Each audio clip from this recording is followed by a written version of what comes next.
Hello बच्चों, welcome to नोडी side. आज हम कवर करने वाले हैं बायोलॉजी का एक नया चैप्टर। और हाँ, इस वीडियो के बाद कॉन्सेप्ट्स होंगे क्रिस्टल क्लियर। चलो शुरू करते हैं। Chapter 6 evolution. अब हम इस स्लाइड में ये टॉपिक देखेंगे कि एवोल्यूशन आखिर है क्या। देखो, जैसे ही हम एवोल्यूशन का नाम सुनते हैं सबके दिमाग में यही पिक्चर आती है ना, कि एक एप से इंसान कैसे बना।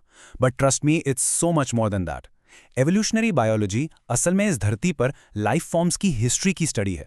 ये एक ऐसी कहानी है जो लाखों करोड़ों सालों में लिखी गई है कि कैसे लिविंग ऑर्गेनिजम्स, प्लांट्स और एनिमल्स समय के साथ बदलते गए। और इस कहानी को समझने के लिए हमें उस स्टेज को भी समझना पड़ेगा जिस पर यह पूरी कहानी हुई, यानी हमारा यूनिवर्स और अर्थ कैसे बने। तो इस स्लाइड का मेन आइडिया ये था कि एवोल्यूशन लाइफ की हिस्ट्री की स्टडी है जो यूनिवर्स के ओरिजिन से ही जुड़ी हुई है। अब हम इस स्लाइड में देखेंगे आज का हमारा रोड मैप। देखो, हम सबसे पहले बात करेंगे कि इस धरती पर लाइफ की शुरुआत कैसे हुई। फिर हम मिलेंगे इस चैप्टर के हीरो से, चार्ल्स डार्विन, और उनके ब्रिलियंट आइडिया को समझेंगे। उसके बाद हम देखेंगे कि एवोल्यूशन के प्रूफ्स यानी सबूत क्या हैं। फिर हम एवोल्यूशन के इंजन यानी नेचुरल सिलेक्शन को डिटेल में डिस्कस करेंगे। और आखिर में हम देखेंगे कि कैसे एक ही स्पीशीज से कई नई स्पीशीज बन जाती हैं, जिसे कहते हैं अडैप्टिव रेडिएशन। तो चलो शुरू करते हैं। अब हम इस स्लाइड में शुरू कर रहे हैं हमारा पहला टॉपिक, सबसे बड़ा सवाल कि आखिर इस धरती पर लाइफ आई कैसे। Let's dive in and find out. अब हम इस स्लाइड में ये टॉपिक देखेंगे, लाइफ का टाइमलाइन। देखो, लाइफ की कहानी को ठीक से समझने के लिए टाइम स्केल को फील करना बहुत जरूरी है। सोचो, यूनिवर्स बना था लगभग 13.8 बिलियन ईयर्स पहले। बिलियन यानी 1380 करोड़ साल पहले। इसके बहुत बाद अराउंड 4.5 बिलियन ईयर्स पहले हमारी अर्थ बनी। और सबसे अमेजिंग बात यह है कि अर्थ के बनने के सिर्फ 500 मिलियन साल बाद ही, यानी 4 बिलियन ईयर्स पहले, लाइफ के पहले निशान मिलने लगे। फिर सफर लंबा था। 3 बिलियन साल पहले नॉन सेल्यूलर लाइफ आई, और उसके भी 1 बिलियन साल बाद, यानी आज से 2 बिलियन साल पहले प्रॉपर सेल्स बने। तो इस स्लाइड का मेन आइडिया ये था कि एवोल्यूशन कोई एक दिन का इवेंट नहीं, ये बिलियंस ऑफ ईयर्स में फैला हुआ एक बहुत ही स्लो और ग्रेजुअल प्रोसेस है। अब हम इस स्लाइड में ये टॉपिक देखेंगे कि लाइफ की शुरुआत को लेकर क्या थियरीज दी गई थी। देखो, पहले लोग मानते थे थियरी ऑफ स्पॉन्टेनियस जनरेशन। उनका कहना था कि लाइफ नॉन लिविंग चीजों से अचानक पैदा हो जाती है, जैसे सड़ी हुई घास से या गीली मिट्टी से कीड़े मकोड़े। लेकिन फिर आए लुईस पैस्टर, जिन्होंने अपने एक्सपेरिमेंट से इसे गलत साबित किया और कहा life comes only from pre existing life. इसके बाद ओपेरन और हॉल्डेन ने एक साइंटिफिक हाइपोथेसिस दिया। उन्होंने कहा कि लाइफ अचानक नहीं बल्कि धीरे धीरे नॉन लिविंग ऑर्गेनिक मॉलिक्यूल से बनी है, और इस प्रोसेस को उन्होंने नाम दिया केमिकल इवोल्यूशन। तो इस स्लाइड का मेन आइडिया ये था कि लाइफ के ओरिजिन की अंडरस्टैंडिंग सिंपल बिलीफ से इवॉल्व होकर एक साइंटिफिक थ्योरी तक पहुंची।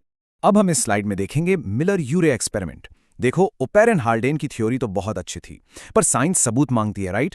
ये सबूत आया 1953 में। स्टैनली मिलर और हैरोल्ड उरे ने एक लैब में अर्ली अर्थ की कंडीशंस बनाई।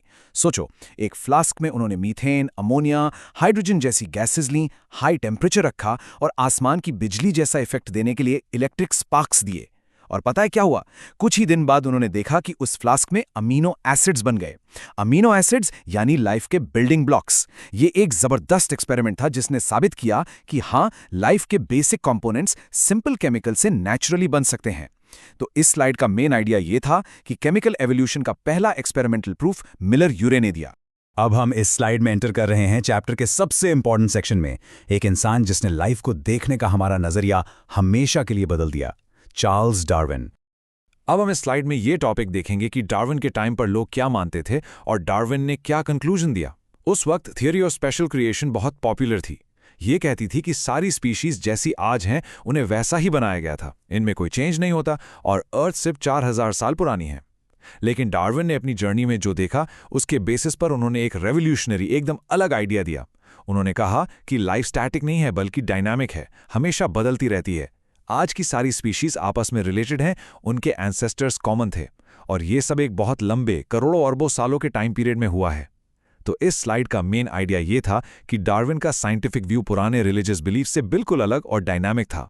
अब हम इस स्लाइड में देखेंगे डार्विन का मास्टर स्ट्रोक, नेचुरल सिलेक्शन। सवाल ये था कि अगर एवोल्यूशन हो रहा है तो उसे चला कौन रहा है। What is the mechanism? Darwin ने कहा वो इंजन है नेचुरल सिलेक्शन। इसे सिंपल तरीके से समझो, हर पॉपुलेशन में थोड़े थोड़े डिफरेंसेस यानी वेरिएशंस होते हैं। जिन ऑर्गेनिजम्स के पास ऐसे ट्रेट्स हैं जो उन्हें एनवायरनमेंट में सर्वाइव करने में थोड़ा सा भी एडवांटेज देते हैं, वो जिंदा रहते हैं और ज्यादा बच्चे पैदा करते हैं, और फिर यही एडवांटेजेस ट्रेट्स अगली जनरेशन में पास हो जाते हैं। डार्विन के लिए फिटनेस का मतलब फिजिकल स्ट्रेंथ नहीं बल्कि रिप्रोडक्टिव फिटनेस था।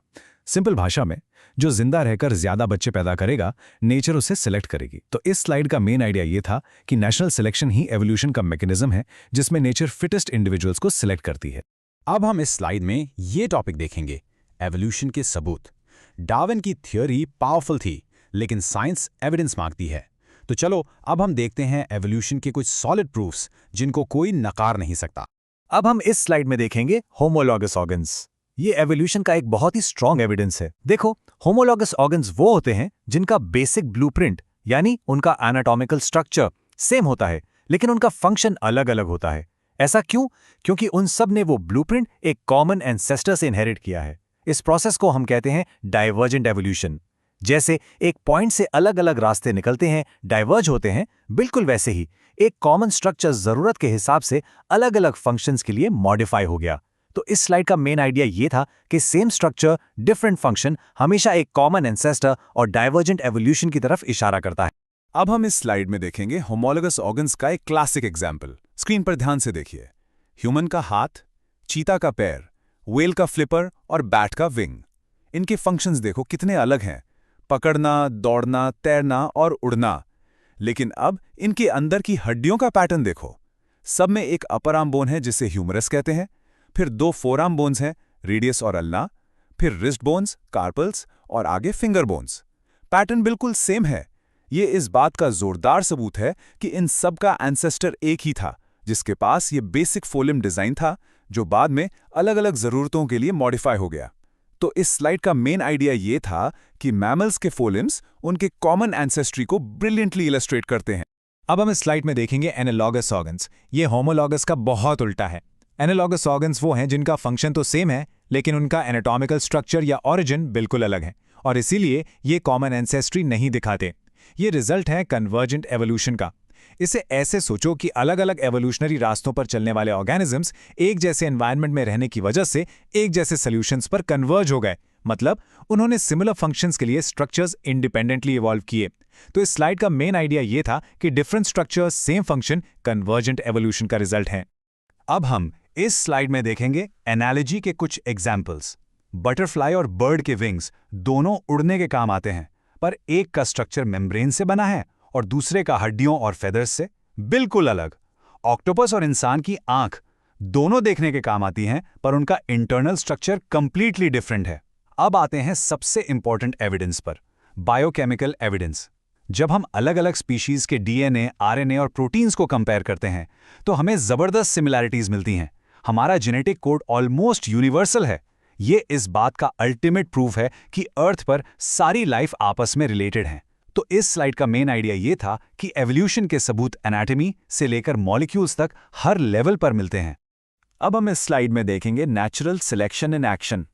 थ्योरी में तो ये कॉन्सेप्ट आसान लगता है, पर चलो अब इसका एक रियल लाइफ एग्जाम्पल देखते हैं जिससे ये कॉन्सेप्ट बिल्कुल क्रिस्टल क्लियर हो जाएगा। अब हम इस स्लाइड में देखेंगे पेपर्ड मॉथ की कहानी। ये इंग्लैंड में हुई एक रियल केस स्टडी है। देखो, इंडस्ट्रियल रेवोल्यूशन से पहले पेड़ों के तने हल्के रंग के लाइकेन से ढके रहते थे। इस लाइट बैकग्राउंड में व्हाइट मॉथ्स आराम से छुप जाते थे, जबकि डार्क मॉथ्स को चिड़िया यानी प्रेडेटर्स आसानी से देखकर खा जाती थी। इसलिए व्हाइट मॉथ्स की पॉपुलेशन ज्यादा थी। लेकिन फिर आया इंडस्ट्रियल रेवोल्यूशन। फैक्ट्रीज के धुएं और कालिक से पेड़ों के तने काले हो गए। अब सीन पूरा पलट गया। काले बैकग्राउंड पर डार्क मॉथ्स आराम से कैमोफ्लेज हो गए और बेचारे व्हाइट मॉथ्स प्रेडेटर्स को साफ दिखने लगे। तो इस स्लाइड का मेन आइडिया ये था कि एनवायरनमेंट के बदलने से कौन सा ट्रेट एडवांटेजियस है, ये भी बदल जाता है। अब हम इस स्लाइड में ये टॉपिक देखेंगे कि इस मॉथ वाले केस में नेचुरल सिलेक्शन ने स्टेप बाय स्टेप काम कैसे किया। पहला स्टेप, वेरिएशन। पॉपुलेशन में पहले से ही दोनों रंग के मॉथ्स मौजूद थे। Step 2, environmental change. पोल्यूशन ने पेड़ों के तनों का रंग यानी बैकग्राउंड बदल दिया। Step 3, differential survival. इस नए बैकग्राउंड में डार्क मॉथ्स को सर्वाइवल का एडवांटेज मिला, वो बच गए, जबकि व्हाइट मॉथ्स शिकार हो गए। और आखिरी चौथा स्टेप, इनहेरिटेंस। जो डार्क मॉथ्स बच गए उन्होंने रिप्रोड्यूस किया और अपने डार्क कलर के जीन्स अगली जनरेशन को पास किए, जिससे उनकी पॉपुलेशन बढ़ गई। ये 4 स्टेप्स ही नेचुरल सिलेक्शन की आत्मा हैं। तो इस स्लाइड का मेन आइडिया ये था कि नेचुरल सिलेक्शन इन्हीं 4 स्टेप्स के थ्रू काम करता है: वेरिएशन, चेंज, डिफरेंशियल सर्वाइवल और इनहेरिटेंस।